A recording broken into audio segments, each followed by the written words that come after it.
You ever notice how we're obsessed with generational labels? Boomers ruined housing. Millennials killed napkins. Gen X doesn't care. And Gen Z? Gen Z is lazy. Gen Z is too sensitive. Gen Z doesn't want to work. Gen Z is addicted to their phones. That's the narrative. But here's what nobody slows down to ask. What kind of environment creates a generation like that? Because generations don't randomly become soft. They adapt to the world that shaped them. And if you were born between 1997 and 2012, you didn't just grow up with technology, you were formed inside it. You are Generation Z, and your psychology might be the most misinterpreted of any generation alive. Let's start with what defined you more than anything: permanent connectivity.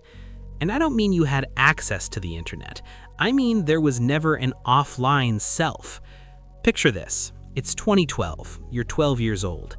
You post a photo. Within minutes, people react. You can see the numbers. You can count approval. You can measure attention. Likes, views, comments, followers. Your identity isn't just experienced, it's quantified. That changes a brain. Adolescence is already the most vulnerable stage of identity formation. Psychologists call it the identity consolidation phase. It's when your brain is figuring out who you are and where you fit. Previous generations did that privately. You did it publicly. Every awkward opinion, every bad haircut, every emotional outburst, every mistake, potentially permanent. That level of visibility wires hyper-awareness, hyper-comparison, hyper-self-monitoring. And older generations call that overly sensitive. But sensitivity is what happens when you grow up observed. Now let's talk about anxiety. Data shows Gen Z reports higher levels of anxiety and depression than previous generations did at the same age. The easy interpretation is fragility. But look at the timeline. You were children during the Great Recession. You watched millennials struggle with debt and underemployment. You saw housing become less attainable. Then you became teenagers. Mass shootings were live-streamed. Political polarization was constant. Climate change headlines were daily. Social justice debates unfolded in real time. Then a pandemic hit during formative years. Isolation, uncertainty, online schooling, economic fear. You didn't just inherit teenage drama, you inherited global instability in high definition. That wires vigilance. Vigilance looks like overthinking, but it's adaptation to unpredictability. Now let's talk about the lazy accusation.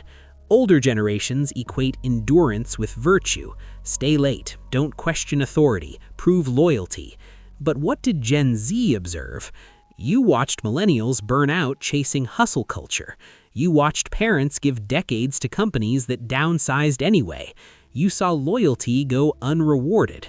So when you question unpaid overtime, when you prioritize mental health, when you leave a job quickly, it isn't apathy, it's recalibration. Psychologists call this expectancy adjustment. When sacrifice doesn't guarantee stability, effort shifts. Why overinvest in systems that may not reciprocate?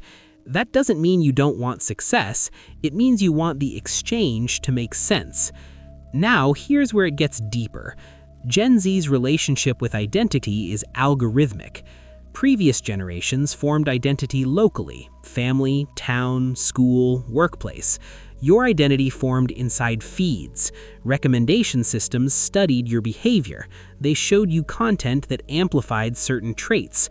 They exposed you to global standards instantly. You could compare yourself to millions before finishing high school. That creates both empowerment and fragmentation. You can find your tribe instantly, but you can also feel like you're constantly performing. Constant performance creates fatigue, not laziness. Fatigue. Let's talk about attention span. Gen Z can't focus. Or maybe your brain adapted to an information-dense ecosystem. Rapid transitions, fast cuts, instant feedback. Your brain optimized for scanning, but deep focus requires slowness, and slowness feels unnatural when you were trained in velocity. Different environment, different wiring. Now let's talk about money. You entered adulthood during economic volatility. Gig work normalized, remote work mainstreamed. AI threatens job security. Housing feels out of reach. The traditional script felt unstable before you signed it, so you diversify. Side hustles, freelance, content creation, multiple income streams. Not because you're unserious, because you don't assume permanence. You saw how quickly systems collapse. That creates strategic caution, not laziness.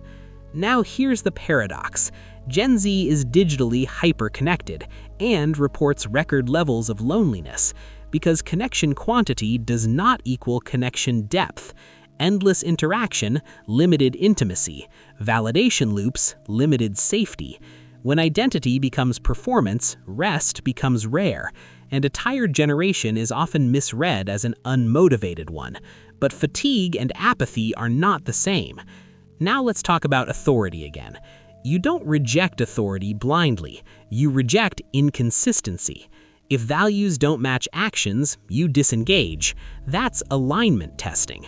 You grew up watching hypocrisy exposed online instantly, so your trust must be earned repeatedly, and that feels threatening to structures built on assumed authority. Here's the uncomfortable truth. Every older generation eventually feels displaced.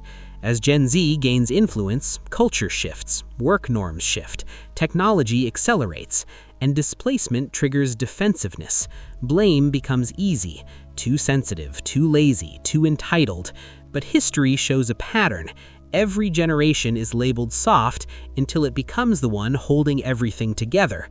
Gen Z is not flawless. You can be impatient, overstimulated, reactive, but you are also adaptive, emotionally articulate, digitally fluent, globally aware, calibrated to volatility. Stability wasn't your baseline, acceleration was. So the real question isn't why is Gen Z like this, it's what kind of world required them to become this way. Because one day, Gen Z will be the older generation, looking at someone younger, feeling confused, and maybe remembering this pattern. It was never about weakness, it was about environment. And adaptation always looks wrong to the people who didn't have to make it. If this resonated, whether you're Gen Z or trying to understand them, subscribe.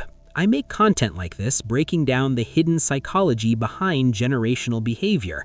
Because once you see the wiring, you stop blaming the person and start examining the environment.